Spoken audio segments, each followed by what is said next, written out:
Estimados amigos, muy buenas tardes a todos y gracias por este encuentro.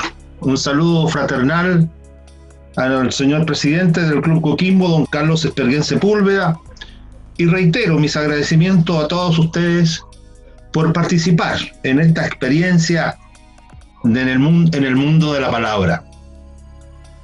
Como es tradición y desde el año 2016, Club Coquimbo, cara social de la respetable logia Luz y Esperanza número 11, ofrece a la comunidad una vez al mes una conferencia de interés social.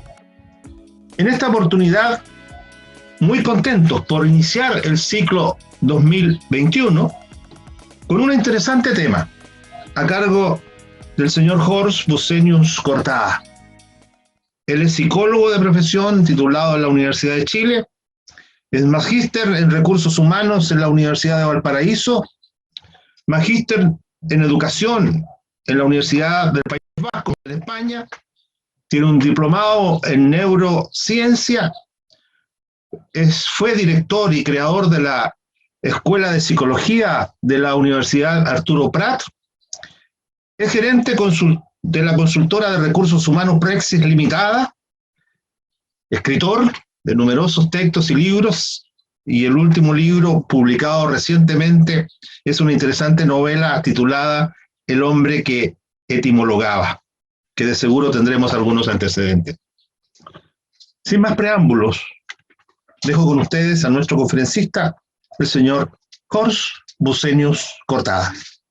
Gracias, Eduardo. Buenas tardes a todos y a todas, y bienvenidos, bienvenidas también a esta charla, con un tema que para mí, por lo menos, es de gran interés, porque es una manera de ir accediendo a la profundidad del léxico de las palabras, comprendiendo más, en definitiva, la realidad y al ser humano. El tema es la etimología. Vamos a ir mostrando algunas láminas y si hay consultas, por supuesto, las pueden hacer a través del chat, ¿ok? Entonces, vamos a comenzar. Simbólicamente está puesta esa puerta de entrada, porque realmente cuando entramos a la etimología es como entrar a un mundo, ¿ya? A un mundo amplio, en donde descubrimos una cantidad de cosas realmente impresionantes acerca del lenguaje, acerca de las palabras, de los conceptos, ¿ya? Por eso esta invitación es a entrar por esa puerta y conocer el mundo de la etimología. ¿Quiénes se ocupan de la etimología? Principalmente lingüistas y filólogos. Yo no soy ni lingüista ni filólogo, pero sí me ha interesado este tema en términos de qué, como ya lo dije, en términos de ir acercándome a la verdad y de extraer la verdad profunda que encierran algunas palabras de nuestro idioma. ¿Qué es la etimología? Es la ciencia que estudia el origen y la evolución de las palabras. Las palabras nacen en algún momento, van cambiando, van evolucionando, y la etimología se preocupa de eso, seguirle la pista hacia atrás hasta llegar al origen de una determinada palabra. Vamos a ver un montón de ejemplos, así que con eso vamos a ir aclarando bastante este término, ¿bien? La palabra etimología a su vez también tiene etimología, o sea, también tiene un origen, lo cual casi es de perogrullo. Y el origen, la etimología de etimología, es etimon, verdadero, y logía, que significa ciencia. Una de las cosas que nos permite la etimología es comprender, por ejemplo, la historia. Por ejemplo, los nombres de los lugares, y un montón de otras cosas, los nombres de las personas también. Todos tenemos un nombre, y nuestro nombre en algún momento se originó y tiene un significado. Eso también nos lo permite la etimología. Así que es una ciencia amplia, y como ciencia está continuamente en un desarrollo. ¿Ok? Y ahí ya tenemos dos palabras interesantes. Etimon, que es verdadero, y logía. Y logía, fíjense ustedes, cuando uno conoce algunas pequeñas palabras de etimología, por ejemplo, logía tiene acceso inmediatamente a una tremenda cantidad de términos. Por ejemplo, todas las palabras que terminan en logía. ¿Por qué? Porque logía significa ciencia. Por ejemplo, geología, ciencia de la Tierra. Biología, ciencia que estudia la vida. Antropología, ciencia que estudia al ántropo. ¿Qué es el ántropo? El ser humano, el hombre. Entonces, es muy bonito ir teniendo acceso a esa cantidad de información que está escondida en las palabras, esperando que nosotros la rescatemos. Bueno, ¿cómo proceden los etimologistas? Usan textos antiguos, les van siguiendo la pista a la palabra, ven cuándo apareció la palabra, por ejemplo, la palabra X apareció en el 1500, y antes descubren que también estaba en el año 1000, etc., y van retrocediendo, ¿ya? El primer libro de etimología, curiosamente, fue escrito en el año 500, más o menos, ¿ya? Por un obispo que se llamaba San Isidro, ¿ya? Y curiosamente interesante, un libro como de 20 tomos, gigante, pero curiosamente no está con ese nombre, pero es la primera enciclopedia que se hizo, mucho antes de la enciclopedia que hicieron los enciclopedistas franceses, ¿ya? Entonces, es un libro que ya nos indica un montón de cosas interesantes. Aquí hay un ejemplo muy, muy sencillo. Quiero que lean un poquito el lado derecho, unas 4 líneas.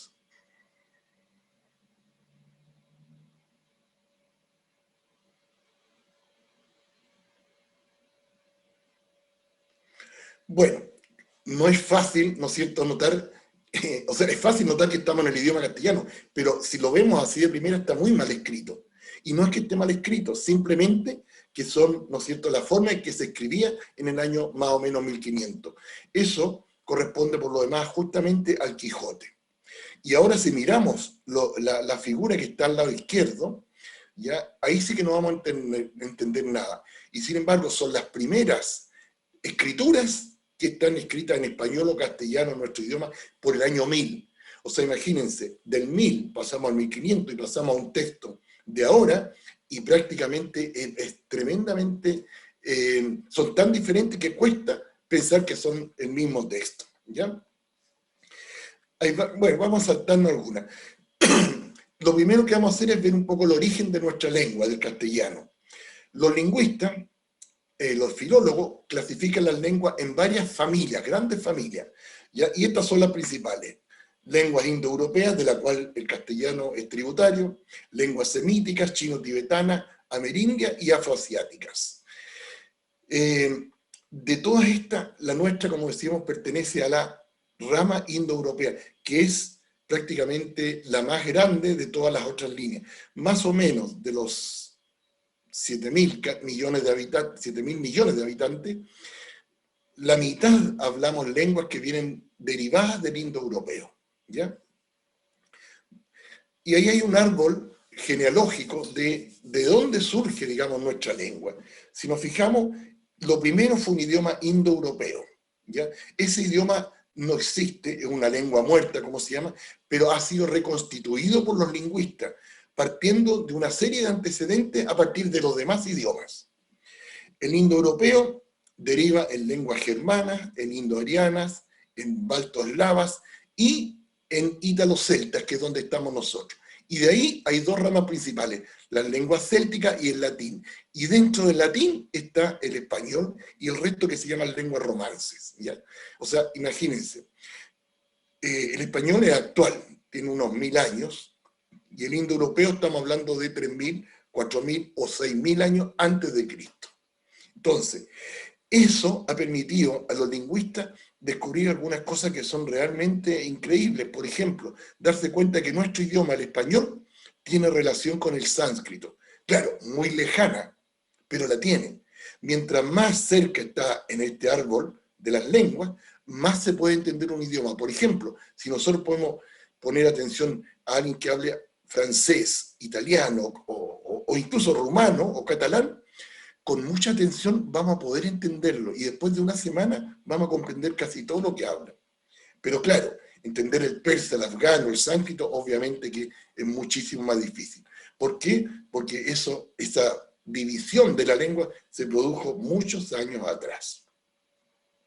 Bueno, este es el origen probable de la lengua indoeuropea. Era una serie de pueblos que estaban acá en Anatolia, en Turquía, lo que es hoy día Turquía, y de aquí se empezaron a desparramar para distintos lugares, ¿ya? Unos se fueron hacia la India, hacia abajo, otros hacia España, otros hacia Inglaterra, otros hacia Europa y también otros hacia Rusia y Asia. Y todos esos hablaban supuestamente este idioma que es el indoeuropeo. Y de ahí nacen todas las lenguas, digamos, que estamos conversando, que son las indoeuropeas. ¿Ya? Esto ocurrió más o menos hace entre 9.000, 8.000, 7.000, 6.000 antes de Cristo. Y a medida que las lenguas se van separando, bueno, van evolucionando y por lo tanto llega un momento en que ya una lengua no es imposible comprender a la otra, ¿ya? Lo que se llama la Torre de Babel. Bueno, esto es simplemente para mostrar cómo los lingüistas han reconstituido este idioma, el indoeuropeo. Por ejemplo, tomemos una palabra en español, o tres palabras: madre, padre, fraterno. Y si miramos los distintos idiomas, vamos a ver que siempre hay como un algo común. Por ejemplo, madre, castellano, latín mater, griego no lo sé leer, alemán mutter, inglés mother, sánscrito matá y francés mer. O sea, si nos fijamos, hay un elemento común. Entonces, a partir de todos esos elementos comunes, los lingüistas han logrado reconstruir el famoso idioma indoeuropeo, como les digo, que tiene más o menos 4.000, 3.000 años antes de Cristo, hasta 6.000, 7.000, 8.000. Bueno, está en discusión. Lo mismo con padre y lo mismo con fraterno. Y se fijan, por ejemplo, la palabra madre, en sánscrito es mata, ¿ya? O sea, ¿cuándo uno hubiera imaginado que el sánscrito de alguna manera está emparentado con nosotros? Bueno, vamos a saltarnos algunas láminas porque va a ser cortito. Nuestro idioma obviamente que ha tenido una serie de influencias. Primero, los árabes. Hay muchas palabras árabes que están en nuestro idioma. Palabras recordemos que los árabes estuvieron 8 siglos en España. Hay palabras griegas, francesas, alemanas, etcétera, etcétera. ¿Ya? Solamente a modo de ilustrar. Del latín, a ver, nuestro idioma, según el diccionario de la Real Academia Española, tiene más o menos 91.000 palabras, para que nos hagamos una idea. 91.000 palabras están en el diccionario oficial, que es la Real Academia. De esas 91.000 palabras, 19.000 son latinas, 4.000 y tantas son griegas, de los lenguajes romances como el francés, el italiano, el catalán, 3.000, etc. Pero también tenemos palabras de idiomas más lejanos, por ejemplo, palabras prerromanas que se hablaban en España antes de que fuera invadida por el Imperio Romano, ¿ya? Tenemos palabras hebreas como aleluya, cábala, pascua, una palabra acadia que es un idioma antiquísimo. Del arameo tenemos una palabra como abad, que es el director de un ¿cómo se llama? Un convento, ¿no? O un monasterio. Del chino tenemos té, del japonés también tenemos palabras. O sea, nuestro idioma ha ido cogiendo palabras de muchos contextos distintos. Y por supuesto, del araucano tenemos 146 palabras, del quechua tenemos más incluso que mapuche, del azteca, etcétera, etcétera. O sea, bueno, no vamos a seguir con esto, pero... Y llegamos ahora a lo interesante. ¿Cómo hacen los lingüistas, los filólogos, para analizar una palabra desde el punto de vista etimológico? Y yo les presento este análisis, pero no lo vamos a ver con detalle porque está muy largo. Incluso aquí están analizando la palabra Dios, ¿ya? Y se fijan, le siguen todo el recorrido que la palabra Dios ha tenido hasta cuando nació la palabra Dios. ¿En dónde? En el idioma indoeuropeo. Yo les voy a presentar unos análisis etimológicos, pero más resumidos, con otro formato, ¿ya? Aquí tenemos otro, un tremendo análisis. Y ojo, yo les cuento, hay análisis, hay artículos completos en revistas filológicas que tienen 6, 8 páginas sobre un solo concepto. Y le van siguiendo la pista y después se produce una discusión, etcétera, etcétera, sobre las distintas posturas de los autores, ¿ya? Ahí tenemos otros ceremonias. Como les digo, prefiero presentarles una forma resumida y empecemos por esto que es tan simple. Epidemia y pandemia. Todos estamos con el tema de la pandemia. ¿Qué es la pandemia? La pandemia y de dónde viene. Y antes de eso, tenemos que comprender qué es una epidemia. La palabra epi es un sufijo, o un prefijo, perdón. El prefijo son palabritas cortas que van antes de una palabra y que dan un sentido. Epi significa sobre. Por lo tanto, epidemia significa, fíjense bien, sobre el pueblo. ¿Y qué cae sobre el pueblo? Bueno, se entiende, una enfermedad. Ese es el sentido de epidemia. Y cuando nos vamos a pandemia, la palabra pan significa todo. Por lo tanto, pandemia es algo así como todo el pueblo. Entonces, volvamos a epidemia. ¿Qué palabras relacionadas tenemos? Epicentro. ¿Qué era epicentro?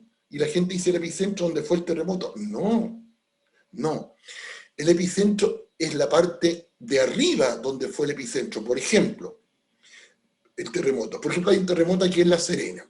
El epicentro fue La Serena, pero el verdadero origen del terremoto puede estar 10, 20 o 60 kilómetros debajo de la tierra. Entonces, ¿por qué se dice epicentro? Porque está sobre el centro del terremoto. ¿Me siguieron? Bueno, pandemia también tiene otras palabras, por ejemplo, panteón. ¿Qué significa estrictamente panteón? Significa un lugar donde están reunidos todos los dioses, como el panteón romano. ¿Ya? Bueno, panteón es el conjunto de los dioses que tienen todo pueblo. ¿Eh? Los griegos tienen una cantidad de dioses, los hindúes todavía tienen una tremenda barbaridad, etc. Palabra relacionada con pandemia, panorama, nuevamente. ¿Qué significa panorama? Una vista completa de todo lo que yo estoy examinando. Y Panamericana, nuestra simple Ruta 5, como se la conoce hoy en día. ¿Por qué se llama carretera panamericana? Porque es panamericana, o sea, recorre toda América. De hecho, la panamericana parte de Chile y llega a Estados Unidos. Y no estoy seguro si llega a Alaska o no, pero parte de Chile y llega a Estados Unidos. ¿Ya? Veamos el segundo término, epi, sobre. Bueno, epilepsia también es otro término parecido. ¿Ya? ¿Por qué la palabra demia, de dónde viene? Fíjense bien abajo, viene de demo, y demo es pueblo. ¿Qué palabras tenemos relacionadas con demo o con pueblo? Democracia, demagogo, etc.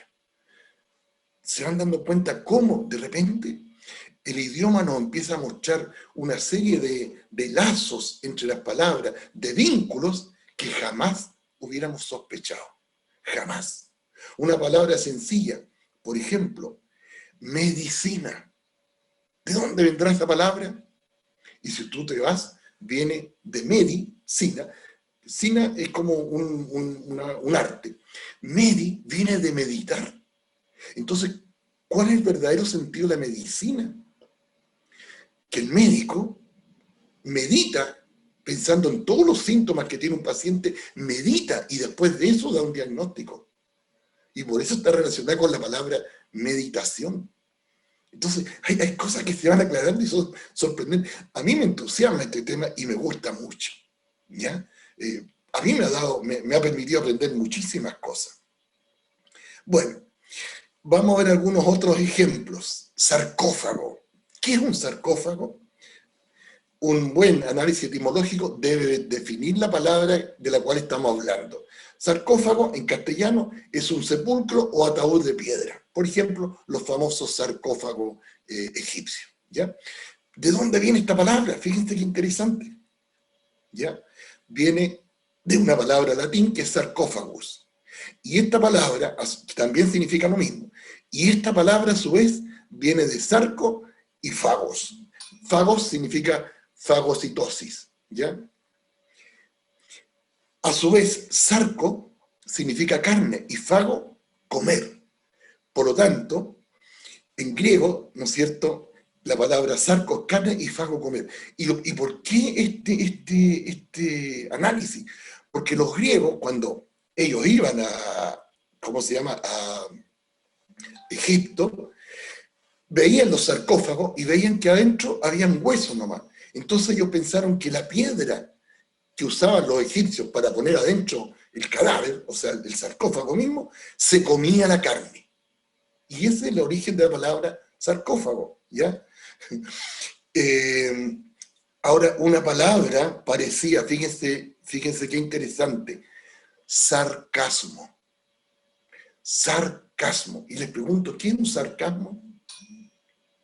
Sarcasmo es reírse de alguien, pero en el fondo es atacarlo. El sentido profundo, cuando yo digo un sarcasmo respecto a Juan, Pedro, digo, el sentido profundo es que le estoy sacando la carne a jirones. Ese es el sentido profundo. Otra palabra, cuando yo hago una broma. ¿Qué es una broma?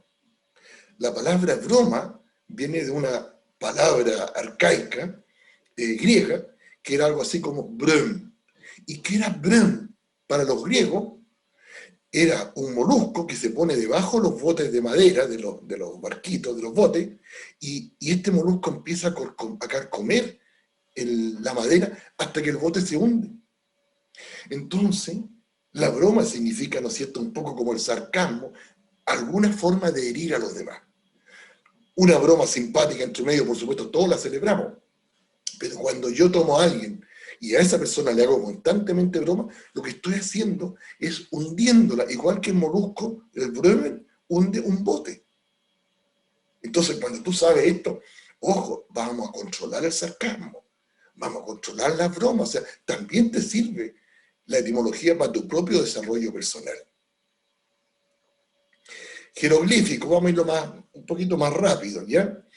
Bueno, aquí tenemos algunas palabras que son muy típicas. Jero, que acá se escribe hiero, ¿ya? Significa sagrado. Y glíficos es una palabra griega que significa escultura o talla. Todas las palabras en castellano que tienen la palabra hiero significa algo relacionado con lo sagrado. Por ejemplo, hierofanía, que es la manifestación de lo divino. Y glifo, geoglifo, petroglifo, etc., una escultura o algo que está tallado, que es una palabra griega. ¿Ya? Así que, y el último, y llegando al máximo de profundidad, bueno, estas dos palabras, ¿no es cierto? Hiero viene de isro, que significa poderoso, y de glub, que es cortar. ¿Ya? ¿Y por qué cortar? Porque antiguamente cuando se escribía o se hacía un grabado, había que ir cortando la piedra. Entonces hay una sabiduría en nuestro idioma que uno rara vez la toma en cuenta. 4 palabras muy sencillas. ¿Qué significa ensalada? Bueno, esta es la evolución de la palabra. Insalate. Meter sal adentro de algo. ¿A dónde? A una verdura. Ese es el sentido. Vagabundo.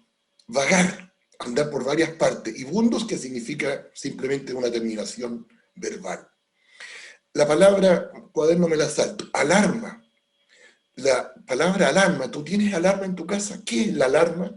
Bueno, y esta palabra alarma viene de una llamada que se hacía más o menos ya en la Edad Media, que decía, ¡a las armas! ¡A las armas! ¿Dónde? En los castillos medievales, porque venían enemigos, y todos había que avisarles, ¡a las armas! ¡A las armas!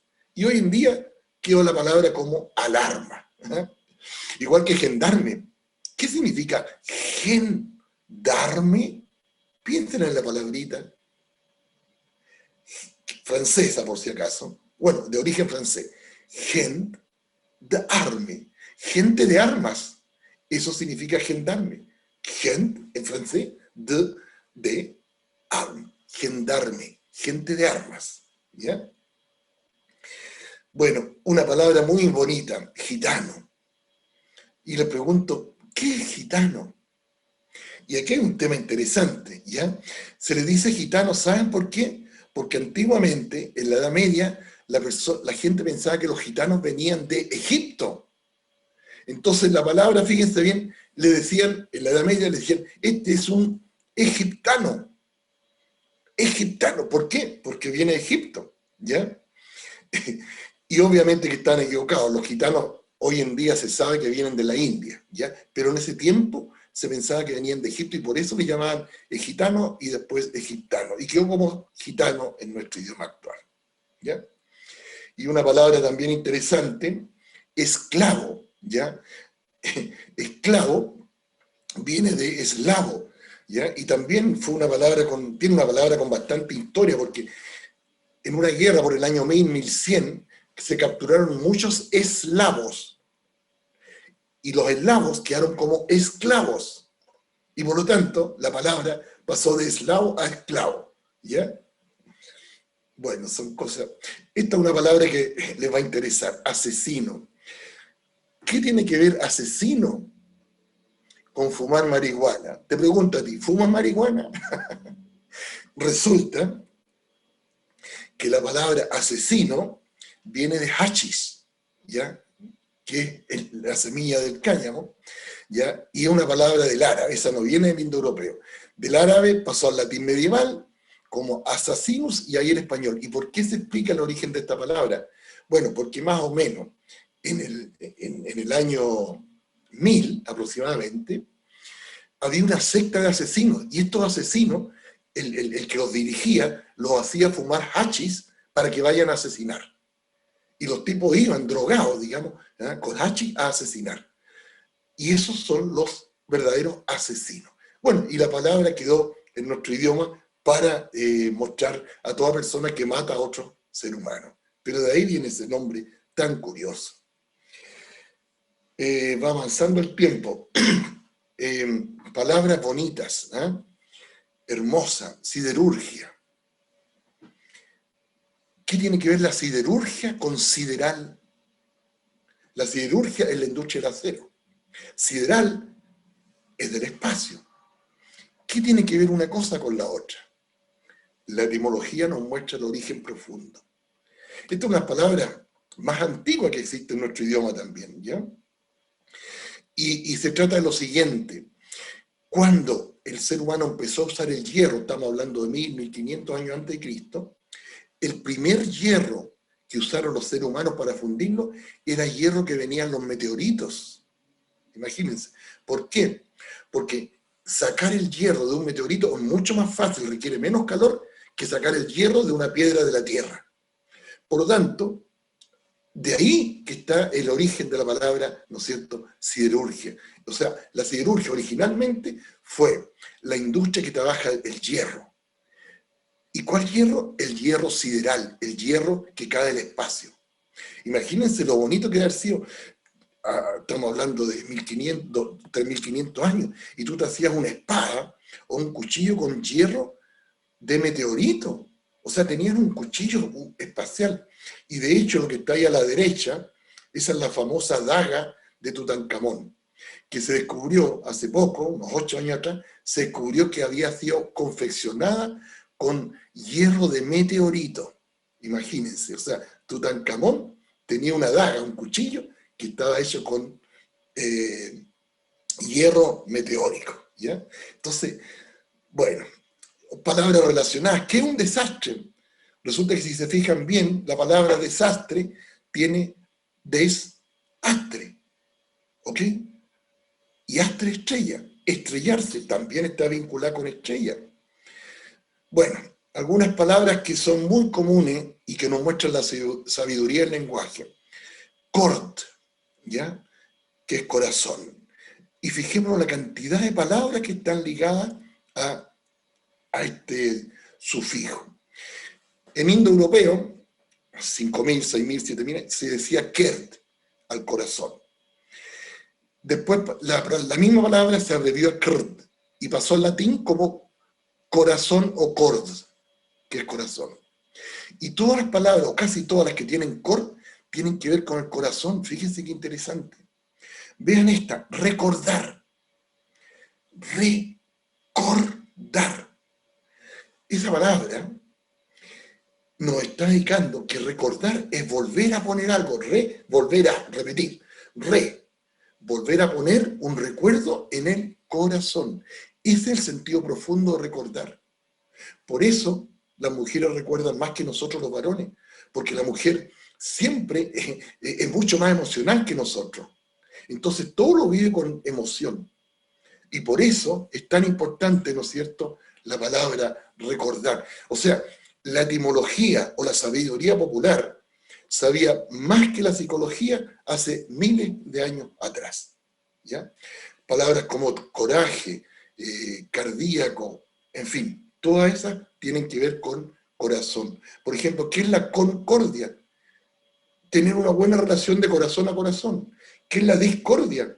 tener una mala relación de mi corazón con tu corazón. Miren qué profundo y cuán cierto es. Bueno, personalidad, vamos a irnos al detalle. Es una palabra antigua también, que empezó con los griegos, después pasó a los etruscos, como persu, después pasó al latín, después al español, y sigue en el español ahora como personalidad. ¿Qué es la personalidad? Es la forma que tiene cada uno de ser, ¿ya? Pero el sentido primitivo era máscara. O sea, era una máscara que se ponía el actor en los teatros tanto de Etruria como de Grecia.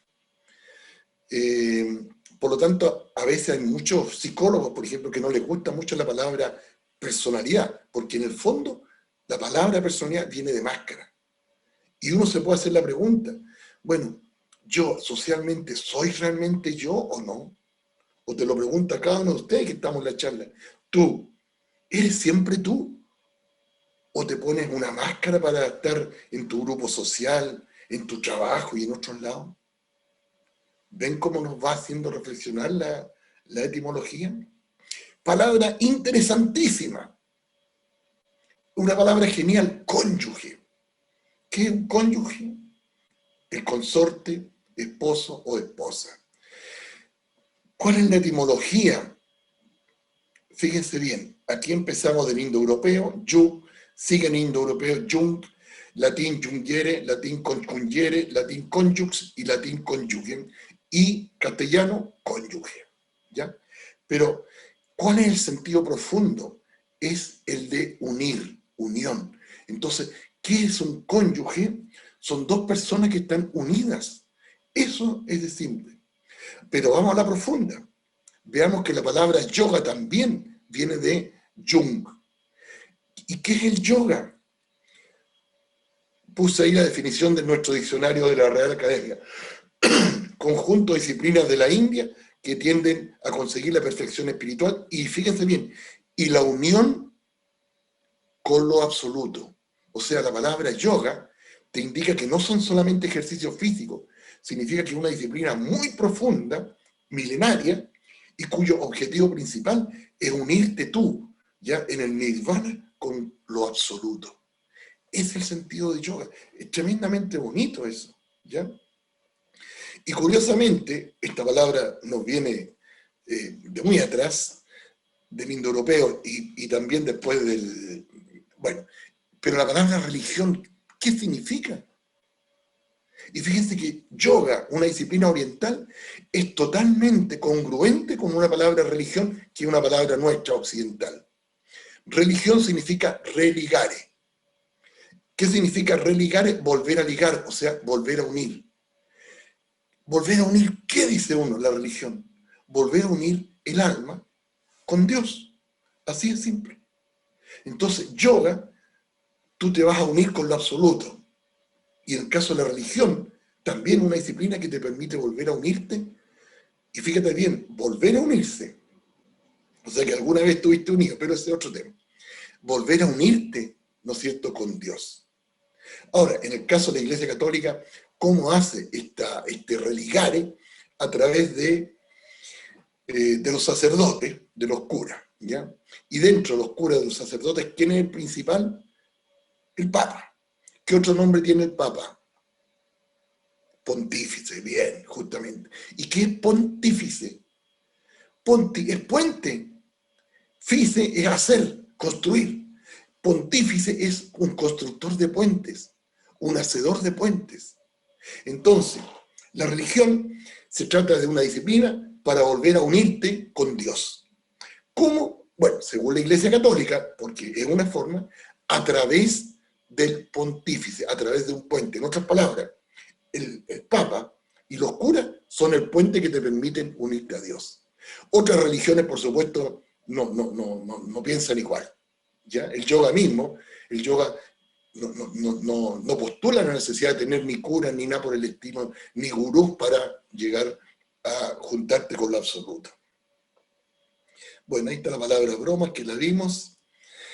Otra palabra de gran importancia, motivación. Hay distintas formas de definirla. La motivación es una fuerza, un motor interno. Y ahí está la clave, motor interno. Piensen ustedes, todos alguna vez hemos estado desmotivados. ¿Qué significa para ti estar desmotivado? Te lo digo, es quedarte sin fuerza. Esa es la desmotivación. Por lo tanto, la motivación es una fuerza, un motor interno que te mueve a conseguir tus metas. ¿De dónde viene motivación? De motor. Motor es una palabra prima hermana de motivación. De ahí viene de motivación, emoción y todas las que tienen mosi entre medio. Y por último les digo también una cosa. La motivación con la emoción son dos palabras que deberían ser primas hermanas. Así como hay números primos, deberían haber palabras primas. Porque en el fondo son las dos cosas que en la vida te mueven. No hay nada más que te mueva, o la motivación o la emoción. No hay más cosas que te muevan. Son los fenómenos psicológicos que te dan energía en la vida. Bueno, una última bien curiosa. ¿Qué tiene que ver el Volkswagen con la cueca? ¿Qué tiene que ver el escarabajo? Y te los cuento. La palabra Volkswagen, ¿ya? Es una palabra alemana que significa, ahí está ahí abajo, Volks, ¿ya? Wagen. Volks es pueblo y Wagen es auto. Volkswagen, auto del pueblo, que fue un auto que inventó Hitler, un poquito, unos 2 años antes de la Segunda Guerra Mundial. Auto del pueblo. Pero aquí viene interesante. La palabra folclore viene de la misma raíz que Volks. La única diferencia es que nosotros la escribimos con F y los alemanes la escriben con B corta, con V. ¿Por qué con B corta? Porque en alemán la B corta o V se pronuncia como nuestra F. O sea, en alemán no es Volkswagen, como dice la gente en Chile, es Volkswagen, Volkswagen. Y ahí viene folclore. ¿Entienden? Entonces, hay unas cosas muy curiosas. Una o dos más de estas para no aburrir. Una persona de buen trato es una persona, ¿no es cierto? Fíjense bien, y piensen ustedes, cuando una persona tiene buen trato, ¿qué estamos diciendo? Primero, un sinónimo, amable. ¿Qué significa amable? Fíjenselo bien, te pregunto, ¿tú eres amable? Si eres amable, significa que yo y todos te podemos amar, porque amable viene de amor. La palabra afable viene de fable, que en italiano es hablar. Y la palabra afable, el prefijo privativo a. Entonces, afable significa una persona que se calla para que tú hables. Ese es el sentido profundo. Otra palabra, cordial, ya la vimos. Cuando tú eres cordial con los demás, o en el mail dices saludos cordiales, le estás diciendo saludos del corazón. Bueno, y la otra palabra, que es sinónima, cortés. ¿Qué significa? Que tú tienes los lenguajes de la corte, por lo menos en la Edad Media era así. Tú tienes una manera de conducirte que es igual a la de la corte. O sea, acuérdense que existía la corte y los villanos, ¿ya? Y los villanos eran mucho más toscos, etc. En cambio, en la corte el comportamiento era mucho más refinado. La palabra cortés viene de ahí, ¿ya? Bueno, la última yo creo, enciclopedia, palabra preciosa, ¿ya? Viene de lo siguiente, en, ciclo y pedia. Y la traducción etimológica sería en, círculo y educación. ¿Y por qué?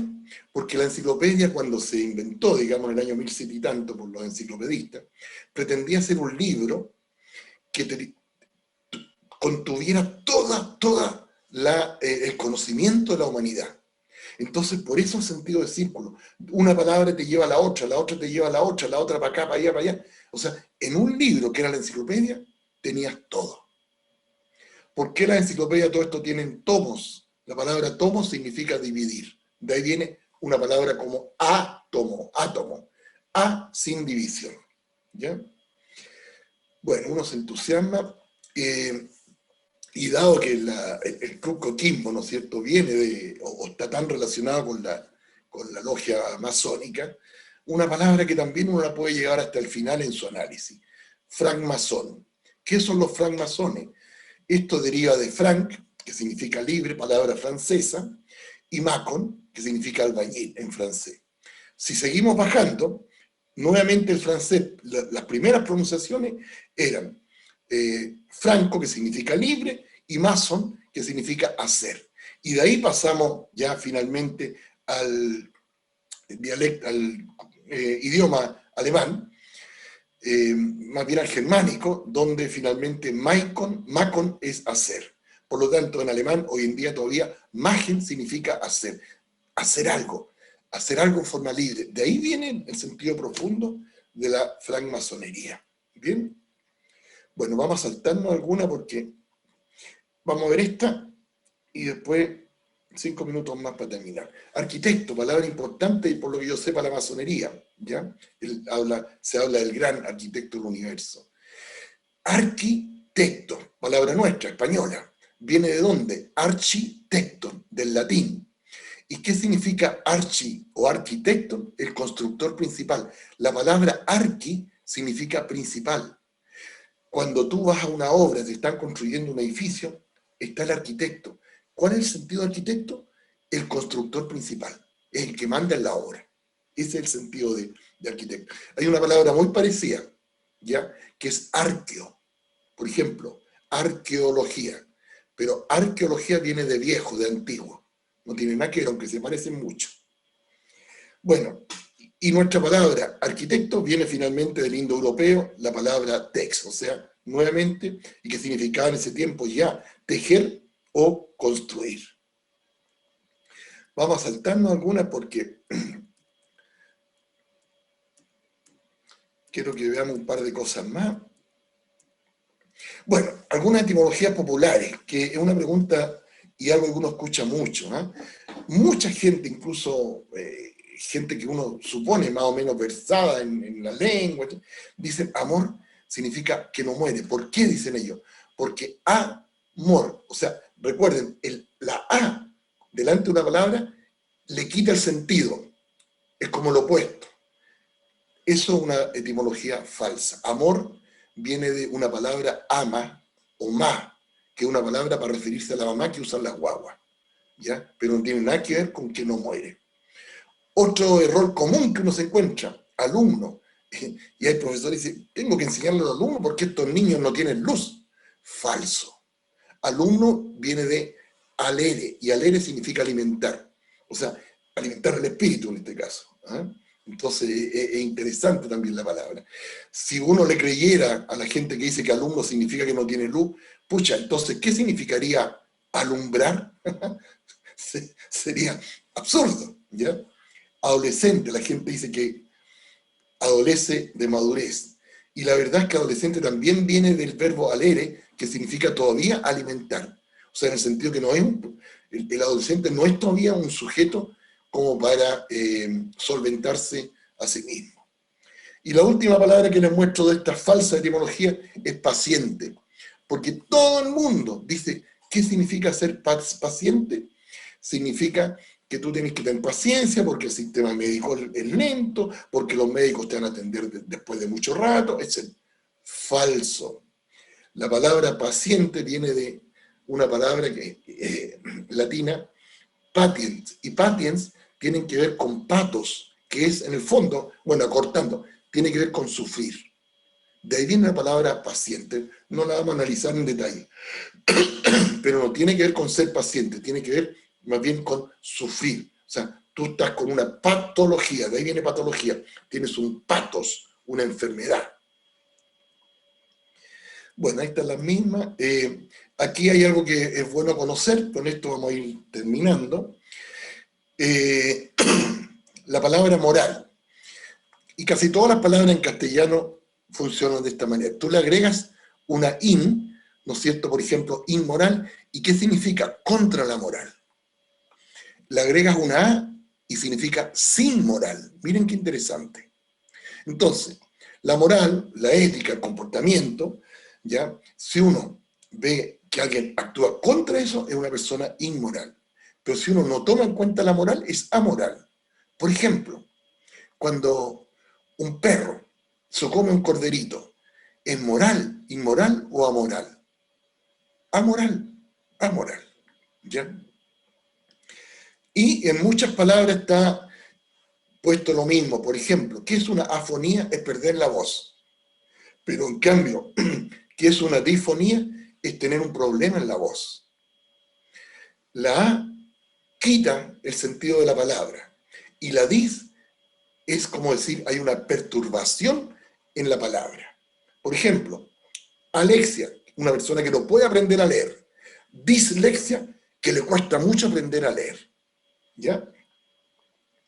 Bueno, y esto no lo vamos a ver con detalle, pero estos son muy interesantes. Y estos están todos en internet. Son listas de sufijos y prefijos. Y aquí está la significación. Estábamos justamente recién a, o la palabra an, significa contra o sin. Amoral es sin moral, ¿ya? Por ejemplo, la palabra agro, campo, de ahí viene agronomía, agropecuario, agrimensor. Algia es dolor, neuralgia. Entonces, esto es re interesante porque uno se aprende, o no es que la aprenda de memoria, si uno va conociendo estos prefijos, como a, o an, aden, aero, agro, alia, alo, andro, va a tener acceso a comprender una serie inmensa de palabras de nuestro idioma. ¿Ya? Antropo, que es hombre, auto, que significa sí mismo. Bueno, muchas de estas ya las vimos. Esquizofrenia, palabra de la psicología, bonita palabra, que significa división. ¿Y por qué? Porque precisamente la esquizofrenia, ¿qué es lo que observa uno? Una división del paciente entre la mente y las emociones. Es tremendamente sabia la palabra esquizofrenia. ¿Ya? Una palabra interesante, que significa bien. Y de ahí vienen palabras como, por ejemplo, Eugenio, Eulalia. ¿Qué significa Eugenio? Bien, es bien, bien cubierto. Eulalia, bien hablada. Perdón, Eugenio, bien nacido. Eulalia, bien hablada. Eucaliptus, bien cubierto. ¿Ya? Bueno, en fin, conociendo todas estas palabras del lado izquierdo, ¿no es cierto?, que son sufijos o prefijos, no vamos a poder conocer un montón de otras palabras, ¿ya? De forma tremendamente rápida. ¿Ya? Y aquí les pongo unos pequeños ejemplos para resolver. ¿Ya? ¿Qué significaría onicofagia? Ya vimos que fagia es comer. Ónico es uña. Por lo tanto, van a aprender esta nueva palabra para tener un lenguaje más elegante. Onicofagia es comerse las uñas. Entonces, para que no le digas a tu hijo, oye, no te como las uñas, dile, córtala con la onicofagia. ¿Qué es la eritrofobia? Eritro, rojo. Fobia, un rechazo, un temor muy grande a algo. Eritrofobia, y en muchos de ustedes a lo mejor lo tuvieron alguna vez, es el temor a sonrojarse. Entonces, en vez de decirle a tu hijo, oye, ¿te da miedo sonrojarte? Dile, oye, ¿tienes miedo de tener eritrofobia? Bueno, en fin, ¿ya? ¿Qué son estas figuras que están acá? ¿Qué hay ahí? No pregunto por el contenido del dibujo. ¿Eh? Es un dibujo en una piedra. Acá, un dibujo en un cerro. Y acá, abajo, también un dibujo en una pampa. Este es de Nazca. Este está en Chile, en el Cerro Unitas. ¿Ya? Bueno, la gente normalmente confunde petroglifo con geoglifo. Y fíjense bien, este es un petroglifo. Petroglifo, glifo ya vimos que era dibujo o tallado.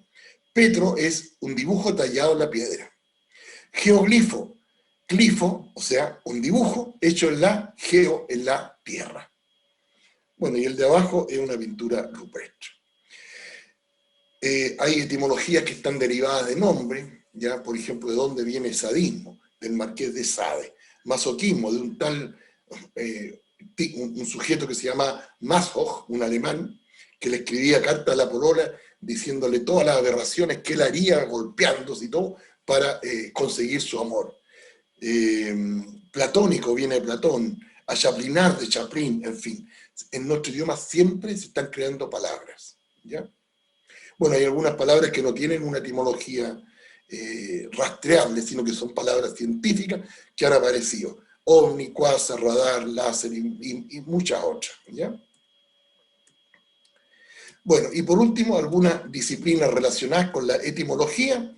Podríamos mencionar tres, aunque hay otras más, que es la genealogía, el origen de una persona, familia o clan en la historia, que generalmente cuando tú haces un estudio genealógico te terminan llegando un escudo como ese, que por supuesto es más falso que 8, pero que la familia se siente bien de poner su escudo ahí, ¿no es cierto?, en el living de la casa. Otra, la toponimia, tremendamente importante. Toponimia, topo es lugar, nimia, nombre. El estudio de los nombres de los lugares. Por ejemplo, ¿por qué Chile se llama Chile? ¿Por qué Elqui se llama Elqui? ¿Por qué tenemos una ciudad que se llama Vicuña, El Molle, en fin? Y por último, la heráldica, que me confundí con genealogía, la heráldica, que es el estudio de los blasones o los escudos de armas, ¿ya? Los apellidos también son interesantes, ¿eh? Por ejemplo, todos los idiomas, no todos, pero casi todos, tienen una raíz, un sufijo o prefijo para denotar que es un apellido. Por ejemplo, en nuestro caso, a ver, bueno, en nuestro caso es el prefijo EZ, ¿ya? Por ejemplo, ¿qué significa Hernández? Hijo de Hernán. ¿Qué significa Fernández? Hijo de Fernando, etc. Tenemos otro nombre. Aquí está, en español, Hernán, Rodrigo, Rodríguez. En inglés la palabra son significa hijo de. En árabe es Ibn, por ejemplo, Ibn Khaldun. En escocés, Mac, McConnor, Mackay. En eslavo, Ik es una terminación, Budinish. Y en irlandés, ¿no es cierto?, se me olvidó ahora. Bueno, el O con apóstrofe. Bueno.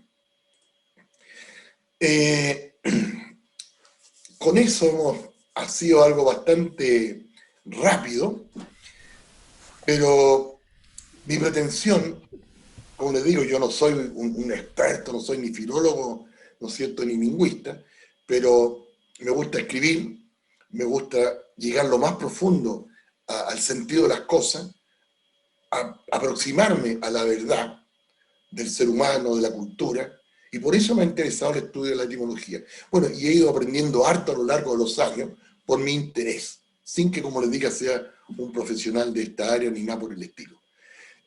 Por lo tanto, ojalá que con esta charla todos hayamos conocido y nos hayamos empapado un poco de lo que es la etimología y la tremenda importancia que tiene. No es que lo diga yo, tiene importancia, ¿ya? No es solamente una ciencia oficiosa, no, nos entrega cosas. Por otro lado, también, ¿no es cierto?, nos abre puertas para nuestro crecimiento interior. Porque cuando vamos, por ejemplo, pensemos en qué significa, tú eres profesor, viene de dónde viene la palabra, qué significa paideia. Bueno, y eso ya te pone una responsabilidad, ¿no es cierto? Si ahora que supiste que médico viene de una palabra que comparte con meditación, pucha, vaya a meditar más en tu diagnóstico para hacer mejor tu trabajo. ¿Entiendes? Entonces, acerquémonos un poco a la verdad, estudiando un poco la etimología,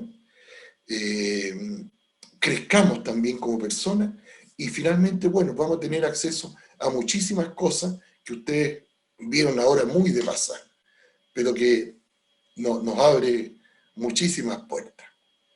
Muchas gracias, Horst. Muy amable, muy interesante tu presentación. Permíteme cometer una pequeña infidencia, dado que tenemos presencia de muchas mujeres en este momento. Y en alguna conversación previa, nosotros conversamos y tú me contabas acerca de la palabra cosmético. No sé si podrías regalarnos, en honor a las damas que nos acompañan, esa reflexión. Bueno, lo primero, como siempre, preguntémonos, Cosmético, ¿de dónde viene esa palabra? O relaciónenla con algo. Cosmo, cosmo, cosmos, cosmos. ¿Y por qué? ¿Qué tiene que ver los cosméticos? Qué buen recuerdo que me hiciste. ¿Qué tiene que ver cosmético con el cosmos? Imagínate. Y la explicación es tremendamente sencilla. El cosmos para nosotros es simplemente el espacio, aunque nosotros usamos más bien la palabra universo, ¿ya? Los rusos, por ejemplo, usan más la palabra cosmos. Bueno, pero es el universo, carente de vida, son las cosas que están flotando en el espacio, planetas, galaxias, estrellas. Pero para los griegos, el cosmos era el orden del universo, era el orden subyacente que está en el universo. Por lo tanto, relacionemos las dos palabras, cosmético o cosmetología, con cosmos. Cuando una mujer se está poniendo cosmético, en el fondo se está armonizando con el universo. Mira qué genial. Ese es el sentido profundo de usar cosméticos. De hecho, los cosméticos se usan desde las primeras civilizaciones y probablemente el hombre paleolítico, ¿no es cierto? Así que cuando la mujer se pone cosmético, se está embelleciendo o maquillando. Maquillar viene de hacer también, bueno, se está armonizando con el cosmos. Eso, Muchas gracias, Jorge, gracias. Déjame así muy brevemente comentarte que hay personas que te felicitan, no agradecen la presentación, nos señalan si es posible que compartas ese material para leerlo con detalle. Una persona nos pregunta si es que vamos a compartir el video. Sí, todas nuestras presentaciones, nuestras conferencias se encuentran en www.luzyesperanza11.cl. Ahí puedes entrar y pueden volver a ver esta interesante charla. Eh, Así es que sí, podremos accederla. Robinson Herrera nos aporta algo bien interesante a propósito de los nombres de determinadas palabras asociadas a personas, ¿no? Y él nos recuerda la palabra sándwich, ¿no? Que proviene de un conde, ¿no? Claro, para nosotros también el barrosluco, que no es una palabra, pero tenemos ahí un... ¿sí? Hay una pregunta acá que se nos hace, donde piden tu opinión, ¿no? Don René Carvajal Llanesa quiero pide, poder responderla, veamos de qué se trata. pide- claro, pide tu opinión. Dice, ¿qué opinas del uso extendido que se ha hecho de la distinción del género? El uso de presidente, presidenta, diputado, diputada, incluso se cambió el nombre desde Cámara de Diputados a Cámara de Diputados y Diputadas. Todas, todos, todas, todes y otras. ¿Qué opinas sobre aquello? A ver, bueno, esta opinión sería mucho más legítimo leerla porque hay gente, miembros de la Real Academia Española que han dado respuestas muy sólidas y contundentes, ¿ya? Yo creo que en general estamos pecando de exceso de igualdad de sexos, ¿ya? Entonces, por ejemplo, tú le podrías, ¿por qué no decirle psiquiatro a los psiquiatras? ¿Por qué le decimos psiquiatra? Entonces, cuando tú te pones muy exquisito, salen una serie de cosas incongruentes. Yo creo que debe mantenerse, pero no exagerarse. Esa es mi opinión general. Entonces, presidente, presidenta, ok, pero hasta por ahí, ya, si seguimos, médico, médica, pero igual hay consistencias, como digo, la palabra psiquiatro. Voy al psiquiatro. ¿Qué diablos es eso? En fin, estoy de acuerdo, pero sin abusar. Y creo que hay gente, lingüistas, filólogos, que han dado opiniones mucho más firmes, sólidas, que la que yo estoy dando, con todos los argumentos. Gracias, Horst. Acá tenemos otra pregunta donde nos pide don Marco Antonio Ormazábal. Nos pregunta acerca si es diferente hablar una lengua de un lenguaje. Eh, Hasta donde yo entiendo, es lo mismo. El lenguaje, más bien, es la capacidad de expresarse a través de símbolos verbales. Y una lengua es una forma particular de hablar. Entonces, ¿cuántas lenguas existen? Uno no imagina en nuestro mundo actual, más o menos existen 6.000 lenguas. Las lenguas se pueden dividir en lenguas propiamente tal y lenguas vivas, lenguas muertas, y hay una división muy importante que es entre idioma y, ¿cómo se llama? Y dialecto. Los idiomas son todas las lenguas que tienen gramática y escrito, tienen algo escrito. Los dialectos no tienen nada escrito. Entonces, 7.000 en todo el mundo. En Chile, por lo menos tenemos unos 5 idiomas.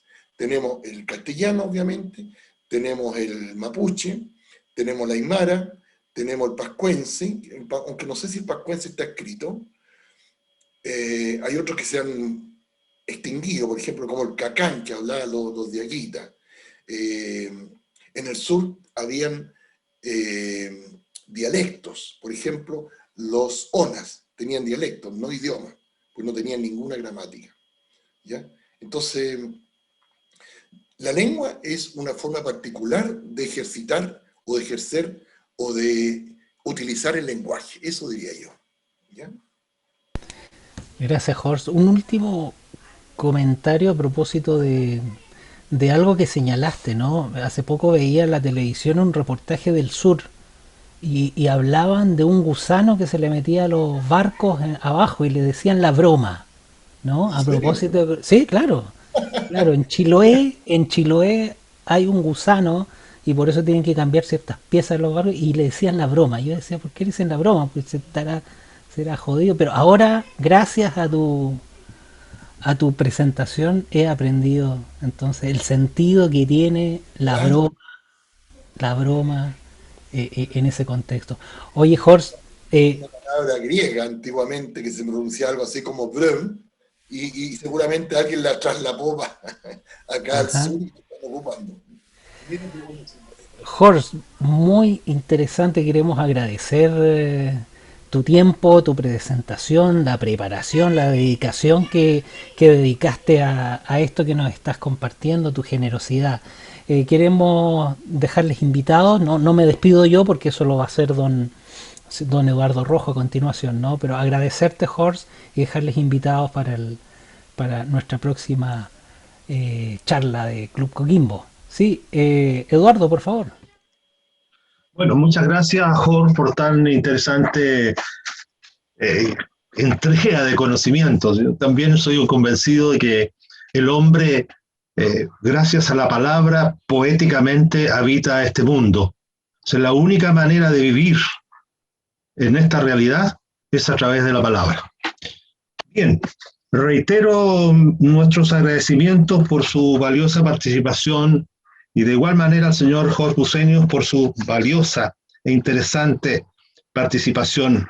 Y los dejo cordialmente invitados para el próximo encuentro, que será el día 27 de abril en este mismo horario.